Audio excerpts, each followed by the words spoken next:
Good morning and welcome to another episode of Ferrum Wrestling 411. I'm your host, Gary Holden, Assistant AD and Sports Information Director. With me, of course, is Head Wrestling Coach Nate Yetzer. Nate, welcome to the show. Thanks, Gary. I appreciate it. Hey, great weekend last weekend. Yeah, it was a good weekend. Start off, tell us a little bit about your the varsity. Had a couple dual meets at Washington Lee University. You guys beat WNL fairly convincingly, although you started the day with Kings. Posted a shutout, 45-0. How rare is that in college wrestling? Pretty rare. You know, that's a team. They had a couple good guys last year that graduated, and so they're kind of in a rebuilding phase, I guess. But our guys, wrestled hard, and going into Thanksgiving break, you never know what you're going to get. You don't know if guys are kind of just wanting to get home, which is probably the case the last couple of years. Guys just wanting to get out of there. We wrestled an open tournament at Kings College, and. So this time, we had some dual meets, and the guys responded really well. I think and most of the matches were dominating, so I was very, very happy. You started off with 3 decisions. Robert Cunningham picking up an 11-4 decision. Justin Zimmerman, a 5-2 decision. Then Logan Meister got to see his first action of the year, picked up an 11-0 major decision. Right, yeah. Fairly happy with how that opened up right there for you? Yeah, absolutely. Those guys all did a pretty good job. Logan and Zimmerman, probably a little rusty, and Robert still has got to figure out, why he starts slow in matches. His very first match of the day is always his worst. Sure. And but he still dominated. Anytime you win in college wrestling by 7 points, that's a pretty good margin. So that 1 point away from a major decision. Right, exactly, all right, Logan Smith comes in at 149 and picks up a major decision. Right. And then a little bit of a surprise, you had to bump Paul Biggs up. He weighed in at 41. You had to bump him up to 57. Right. And he pulled off a major decision for you. Yeah. How big was that? He did a great job. He probably had the. He did a great job. Just went out there and battled, and even though he's wrestling 2 weight classes above what he weighed in at. Kid was about a foot taller than him. Right. Yeah. He responded. He stayed after it, stuck to what makes him good, and came out with the win. So did a good job. I was proud of him. Your next 2 weight classes, freshmen Dustin Santmeyers and Adam Fitzwater. Both of them scored identical 116 pins. Right.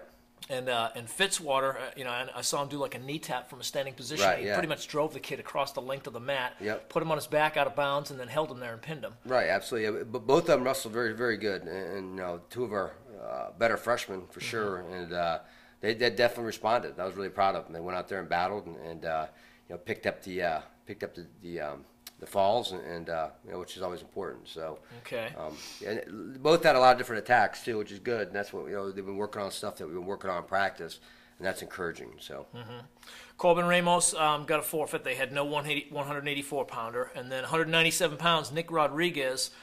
Freshman for you that won a tournament 2 weekends ago.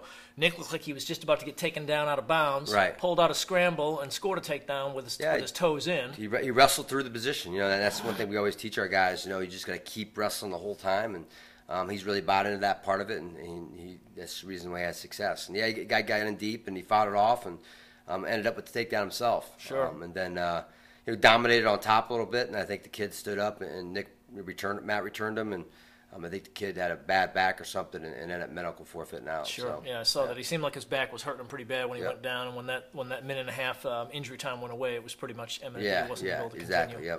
Yep. So Tate Delaney pulls out a 3-2 decision over Kings and everything, and that pretty much locked up the shutout for us, 45-0. Yep, absolutely. He wrestled pretty good. He's got to get away from wrestling like a heavyweight. Sometimes he goes back to wrestling like a heavyweight, plays the heavyweight game where you basically wait for the other guy to make a mistake. Tate's got a lot of good offense, and he's got to believe in it. And once he goes out and attacks, which I think once he gets in better shape and more comfortable, he'll start attacking more, and he'll be a lot more successful. That 3-2 score. When he starts attacking, could be 8-2, 10-2. Right. So if you can score a lot of takedowns and everything. Well, he seems to be one of those heavyweights that's very active out there. He's got a lot of things. Just got to believe in himself. And he controls it now. He controls the tempo of the match. Last year he couldn't do that because he wasn't strong enough, wasn't big enough, didn't have enough confidence. Now he controls the center of the mat, which in heavyweight's very important. He always has good positioning, which is super important in heavyweight. Now he's just got to believe a little more in his offense, which comes with more matches. So sure, he seems to be the type of heavyweight too that likes to wrestle in the middle of the mat. I know a lot of heavyweights like to go out of bounds, play a lot the edge, and everything, exactly. Play the edge, get a little break, wind break and everything. Right. He seems to wrestle hard on the edges and everything, like he's trying to score a takedown on you. Yep, absolutely. I mean that's important. Yeah, I mean absolutely. It's he's he's doing a great job. Yep. So. Well, after that match, Kings ended up nipping WNL 26-24, and WNL had a number of forfeits and everything. We come on the mat a few minutes later because that match only lasted about 25 minutes. There were so few matches wrestled and everything. We come on the mat. You pick up 4 forfeits in the first 5 weight classes. Justin Zimmerman came back and wrestled strong, picked up a pin. Right. And did you think he looked pretty good? Yeah, second, third period he looked great. I mean, the first period he looked a little, maybe still a little off. You know what I mean? He's got unbelievable offense. Sure. I mean, on his feet, he's one of the best guys in our room. And you just got to believe in that a little more. But on top, he dominates. Yep. And that's his best position, obviously. And he could, as long as he continues to grow in that position, he'll be fine. So. Yep. Okay, so again, in the first 4 or 5 weight classes, you had forfeits and everything. He was the only one that wrestled. Then Sant Myers came back on the mat, won a match. Maneko P. Yep, Maneko, wrestled for the first time yesterday and everything. Although he wrestled in a tournament a couple weekends ago, but he pulled out a nice performance. Picked up an 18-2 tech fall about 6 minutes in. Yeah, absolutely. I mean, he did a great job. Showed a lot of different attacks. Showed he could ride and turn on top. Sure. Yeah. Got off bottom, so he did all 3 positions really well. And I was proud of him. Wrestled hard for. I think he was out there for about 6 minutes, so did a good job. Working the tilts pretty hard. Yep, exactly. Yep. All right, after that, you had WNL picked up its lone win of the match. Corbin Ramos lost to one of their better wrestlers, Ron Tassoni, probably their best wrestler, was a conference champ last year, Ron Tassoni. And how did you think that match went? It was a 10-6 match. It didn't go our way. We just got to fix some things. It's still the same things that were plaguing them in the beginning of the year. Just it's not very fundamentally sound, and now it's catching up to them. When you wrestle better guys, you get exposed. Sure. And he did. He got exposed, and conditioning was somewhat of a factor, I think. He dude just outworked him. And that's what happens. So 10-6 against the conference champ, though, that shows a lot of promise right there for Corbin. Yeah, it does. But Corbin's really good himself. You know what I mean? Sure. So high school state that's not. I mean, it's still. Conference champ or not, Corbin's still.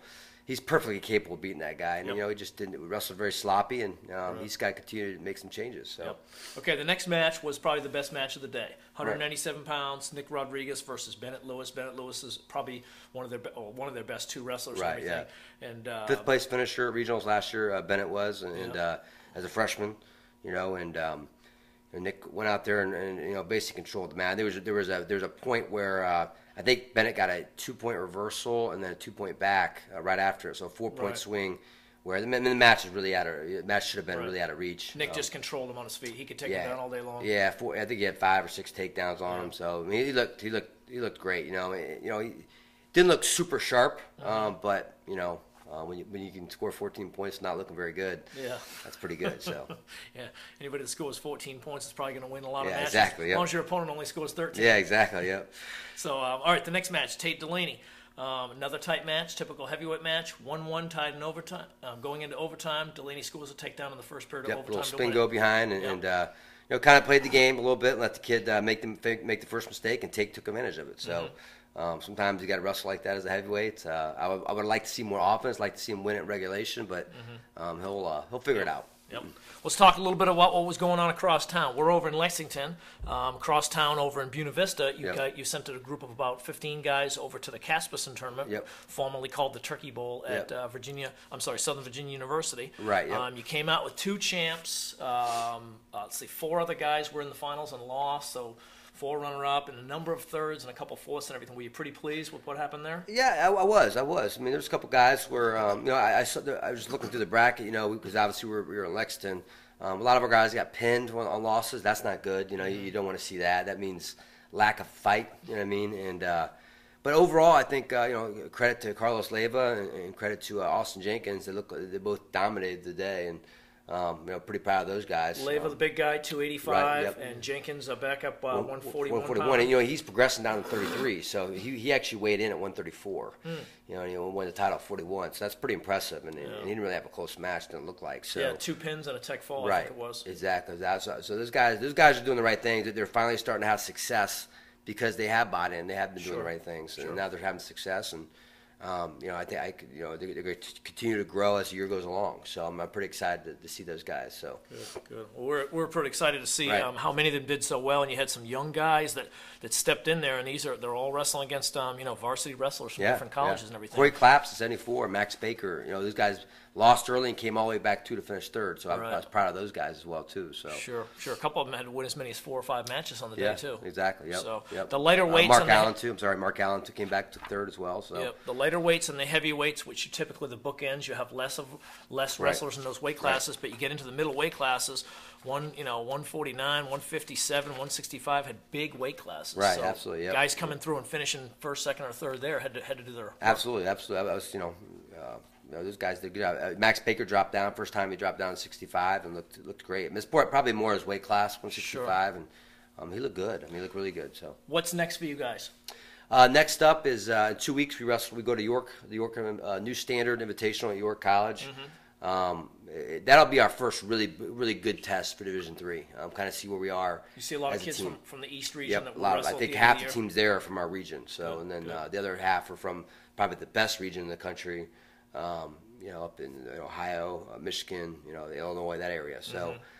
So we'll see a lot of the really good teams there, and I'm excited to see where we are as a team, and we get to take 25 guys, so it'll be kind of the same group as Pembroke with a couple changes probably, and I'm excited to see where we are. So. And then a couple weeks later, you head down to Tennessee for the Gator Boot Duels. I know there's supposed to be some very strong teams there. What's your thoughts about going down there? What are you looking for? I'm just looking for every week. I'm just looking for improvements. Guys to make changes. Usually it's a red flag if they're not making changes throughout the year. It means they're not really doing things the right way. So, but I think I'm really looking forward to that too because I requested some of the best teams in the country. I think number 3, 4, 5 teams in the country. They allow you to request who you want to wrestle. Yeah. You don't definitely get those, but again, for that tournament too, we're taking we get to take 20 guys, so we're taking 2 different teams. Oh, really? Yeah. So we'll really get to see where we are, and one of the teams will probably be most for our freshmen, and they get battle tested right away. So sure. Yeah. And you put your whole varsity on one. Yeah. We're going to put our 10 at that point. The 10 starters on our team that we think are the 10 best guys. And then the other 10, the next best 10 will be on the second team. So it'll be interesting. Yeah, it will be. We're excited. So well, we're excited about seeing what you're going to do. We'll come back here in about 2 weeks and try to do, or actually probably after your next tournament. Right. Be right around then for the new standard. Absolutely. So. Yep. Take a break off here for Thanksgiving, and we wish Ferrum College Wrestling wishes everybody a happy Thanksgiving and get to spend time with their family and you too, Gary. Well, appreciate it, Nate. I know you guys are going to probably have some family in the area up in Roanoke. Leah's got some family and everything, so you guys going to spend some time with the family? We're actually going to Ohio. We're making the trip up to Ohio. See your family. Yep. See my family, and a lot of my family hasn't seen the newborn yet, so they're excited. Oh, I'm sure. Yeah. Well, Ethan's going to get to be the star. Yeah, exactly. Yep. Well, I guess we'll see you back here in about 2 weeks. Folks, thanks for being with us on this issue of Ferrum Wrestling 4-on-1. We'll see you in a couple weeks. Have a great Thanksgiving. We'll see you then. Thanks, Nate. Thanks, Gary.